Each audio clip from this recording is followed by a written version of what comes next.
Bismillahirrahmanirrahim. Assalamualaikum warahmatullahi wabarakatuh. Alhamdulillahi rabbil alamin. Wal akibatu lil muttaqin wala udwana illa 'alal zalimin. Asyhadu an la ilaha illallah wahdahu la syarika lah.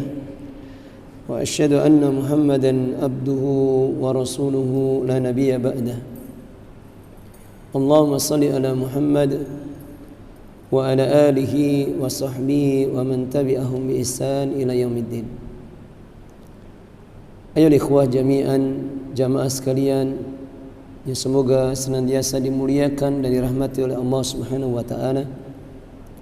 Alhamdulillah, kita panjatkan pujian dan syukur kita kepada Allah Azza wa Jalla yang telah memberikan kekuatan keimanan kepada kita, memberikan kekuatan jasmani, kesehatan, dan menundukkan hati-hati kita semua untuk bisa menjalankan ketaatan, ketundukan kita kepada Allah Subhanahu wa taala, menjalankan perintah-perintahnya sebagai wujud rasa syukur kita kepada Allah Subhanahu wa taala atas segala kenikmatan dan karunia yang senantiasa Allah curahkan kepada kita semua. Sekarang ini kita berada di hari-hari, di 10 hari yang terakhir dari bulan Ramadan, tepatnya malam ke-25, betul ya? Dan sudah berlalu hari-hari di bulan Ramadan ini bersama kita semua. Maka barang siapa yang mendapati dirinya telah Allah berikan hidayah kepadanya untuk bisa membaguskan ibadahnya, menjaga puasanya, tidak hanya sekedar dari batalnya, akan tapi juga menjaga puasa dari rusaknya pahalanya. Demikian juga menghidupkan malam-malamnya dengan qiyamul lail, menghidupkan malam-malamnya dan hari-harinya dengan qiraatul Quran dan mentadaburinya. Demikian juga amal-amal ibadah yang lainnya. Maka wajib bagi kita untuk mensyukuri, karena itu semua adalah kenikmatan yang besar. Itulah hidayah dari Allah Subhanahu wa taala. Adapun mungkin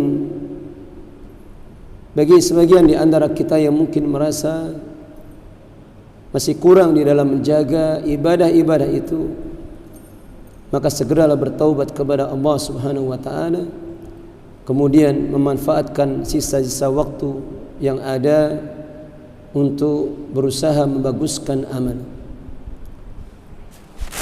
Kemudian nasihat yang penting bagi kita semua,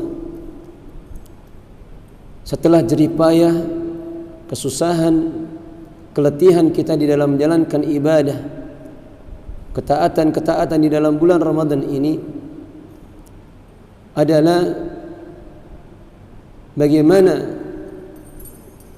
kita ini berusaha untuk mengetahui apakah Allah Subhanahu wa taala itu ridha dengan amal-amal ibadah kita. Apakah Allah Subhanahu wa taala itu berkenan untuk menerima amal-amal ibadah kita? Maka sebagaimana dijelaskan oleh para ulama, tanda yang besar ketika Allah Subhanahu wa taala ridha dengan puasa kita, dengan qiyamul lail kita, dengan sedekah kita, dengan qiraatul Quran kita, adalah ketika Allah menumbuhkan di dalam hati kita bertambahnya ketakwaan kepadanya. Sebagaimana kita ketahui, Allah telah menjadikan tujuan yang agung. Allah mensyariatkan ibadah puasa di bulan Ramadan ini agar menjadikan hamba-hambanya adalah hamba-hamba yang bertakwa. Sebagaimana disebutkan di dalam ayatnya, Allah Ta'ala berfirman, Ya ayyuhalladzina amanu kutiba alaikumus siyam kama kutiba alal ladzina min qablikum la'allakum tattaqun. Maka di akhir ayat itu Allah Ta'ala berfirman, la'allakum tattaqun, agar kalian menjadi hamba-hamba yang bertakwa kepada Allah Subhanahu wa taala. Sehingga kapan kita ingin melihat apakah semua jerih payah keletihan kita di dalam beribadah di bulan ini Allah ridai, maka lihatlah apakah tumbuh di dalam hati kita bertambahnya ketakwaan kepada Allah. Dan dahulu para ulama salaf begitu memperhatikan sekali bagaimana amal-amal itu bisa diterima di sisi Allah Subhanahu wa taala. Sebagaimana ucapan sahabat yang mulia Ali bin Abi Thalib radhiyallahu an, beliau berkata, "Kunu laqabulul a'mal ashaddu ihtimaman min al-amali dhatihi." Alam tasma'u qawlahu ta'ala, "Innama yataqabbalu Allahu minal muttaqin." Berkata beliau radhiyallahu an, jadilah kalian hamba-hamba yang lebih memperhatikan diterimanya amal-amal ibadah itu dibandingkan dengan sekedar melakukan amal itu sendiri. Jadikan orang-orang yang memberikan perhatian lebih besar terhadap terima amal-amal itu dibandingkan dengan sekedar beramal itu sendiri. Bukankah kalian telah mendengar ayat Allah Subhanahu wa taala, "Innama yataqabbalu Allahu minal muttaqin." Sesungguhnya Allah hanya menerima amal-amal ibadah dari hamba-hamba yang bertakwa saja. Maka kapan Allah Subhanahu wa taala ridha dengan amal-amal ibadah kita, maka akan tampak dari bertambahnya ketakwaan pada diri kita. Sehingga berkata seorang ulama rahimahullahu taala, Fadalah bin Ubaid, kata beliau, "La an akuna a'lam anna Allah taqabbala minni misqala habatin min khardalin min amalin ahabbu ilayya minad dunya wa ma fiha." Kata beliau, sungguh seandainya aku ini tahu Allah itu menerima amal-amal ibadahku meskipun seberat biji sawi saja, sungguh itu lebih aku cintai daripada dunia dan ini dan seisinya. Karena ketika seorang hamba itu bisa tahu Allah menerima amal-amal ibadahnya, artinya Allah memasukkan dia ke dalam golongan orang-orang yang bertakwa.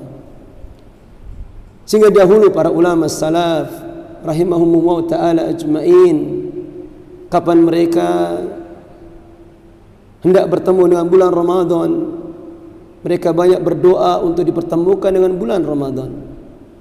Allahumma balighna Ramadan. Ketika mereka berada di dalam bulan Ramadan, mereka menjadi orang-orang yang paling bakhil, paling pelit dengan waktu-waktunya. Ketika waktu-waktu dipakai untuk hal-hal yang tidak bermanfaat. Dan ketika mereka selesai dari bulan Ramadan, mereka orang-orang yang paling banyak berdoa kepada Allah agar amal-amal ibadah itu diterima. Dalam keadaan amal-amal ibadah mereka amal-amal yang paling bagusnya, paling ikhlasnya kepada Allah, itu pun mereka orang-orang yang paling takut amal-amal tidak diterima di sisi Allah Subhanahu wa taala. Oleh karena itulah jangan ada di dalam hati kita perasaan ujub.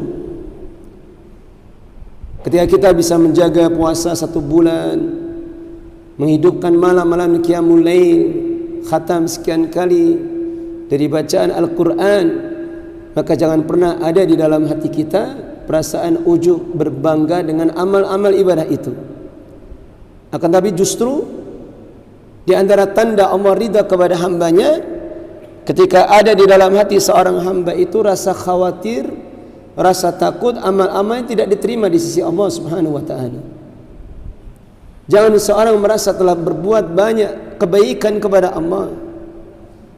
Jangan pernah kita merasa telah berbuat ibadah yang banyak kepada Allah. Allah tidak butuh ibadah kita, kitalah yang butuh dengan ibadah kita sendiri. Bahkan Rasul kita sallallahu alaihi wasallam begitu memperhatikan urusan ini, menjaga, mentarbiyah, menempa para sahabat-sahabatnya agar berhati-hati dari sifat ujub, berbangga diri dengan amal ibadahnya. Satu saat pernah disebutkan di dalam hadisnya, beliau bersabda, "Lau anna rajulan yajuru ala wajhihi min yaumin wulida ila yaumin yamut. Seandainya ada seorang hamba, dia itu dilahirkan dalam keadaan paling beratnya, dalam keadaan cacat, sampai-sampai dia hanya bisa berjalan dengan menyeret wajahnya sejak dia dilahirkan sampai dia meninggal dunia, haraman fi mardatillah, dia senantiasa mencari keridhaan Allah Subhanahu wa taala. Dalam keadaan diuji dengan keadaan yang berat seperti itu, hatinya tetap bersyukur kepada Allah.